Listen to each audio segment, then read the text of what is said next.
ରାମଙ୍କ ତିଲକ ପିତ୍ତଳରେ ତିଆରି ହେଇଛି।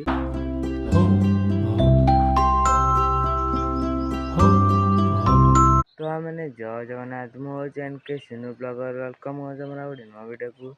ଆପଣମାନଙ୍କୁ ଦେଖେଇବି ଆମ ଗାଁ ଥିବା ନୂଆ ରାମ ମନ୍ଦିର। ଆଉ ଚାଲନ୍ତୁ ଆପଣମାନଙ୍କୁ ଦେଖେଇବି, ଏଇଟା ମୋର ଫାଷ୍ଟ ବ୍ଲଗ୍।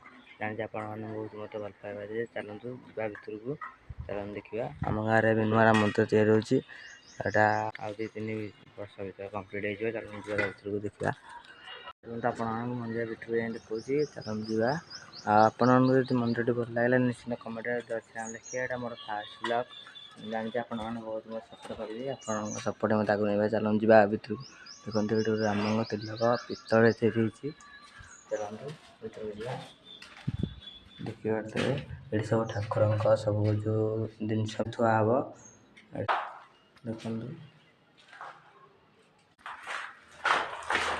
ଚାଲନ୍ତୁ ଆପଣଙ୍କୁ ଯାଇକି ଦେଖାଉଛି ମନ୍ଦିର ଭିତରକୁ। ଆଉ ଏଠି ବଜରଙ୍ଗବାଲି, ଜୟ ଶ୍ରୀରାମ।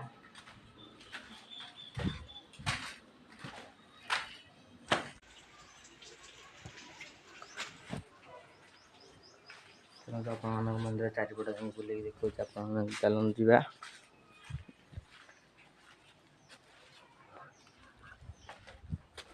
ଦେଖନ୍ତୁ 3 ପଟ ସାଇଡ଼ରେ କବାଟ ଲାଗିଛି। ଏପଟ ସାଇଡ଼ରେ ଲାଗିଛି, ଏପଟ ସାଇଡ଼ରେ ବି ଲାଗିଛି। ଦେଖନ୍ତୁ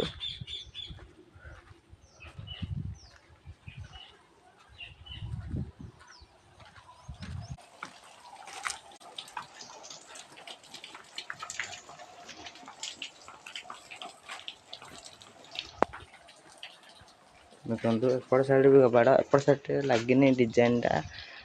ଏପଟେ ଡିଜାଇନ ହେବ।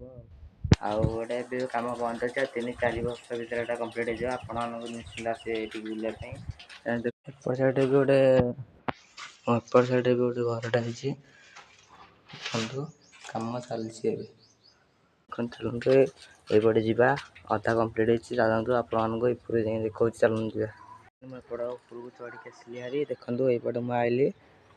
ଚାଲନ୍ତୁ ଆପଣଙ୍କୁ ଦେଖେଇବି କେମିତି କମ୍ପ୍ଲିଟ୍ ହେଇଛି। ଦେଖନ୍ତୁ ଏଇଠି କମ୍ପ୍ଲିଟ୍ ଅଳ୍ପ, ଆଉ 3-4 ଦିନ ପରେ ଏଇଟା କାମ ଷ୍ଟାର୍ଟ ହେଇଯିବ। ଦେଖନ୍ତୁ ମନ୍ଦିର ଏଠି।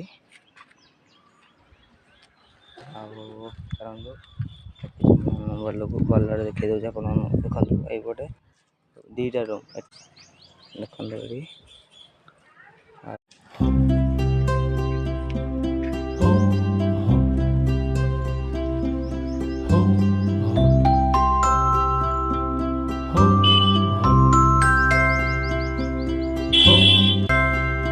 ମୁଁ ଫାଇନାଲି ଆପଣମାନଙ୍କୁ ମନ୍ଦିର ଦେଖେଇଦେଲି।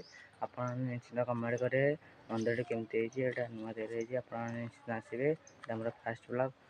ଜାଣିଛି ଆପଣମାନେ ବହୁତ ସପୋର୍ଟ କରିବେ। ରହୁଛି, ଜୟ ଜଗନ୍ନାଥ। ନେକ୍ସଟ ଭିଡ଼ିଓ ଦେଖା ହେବ।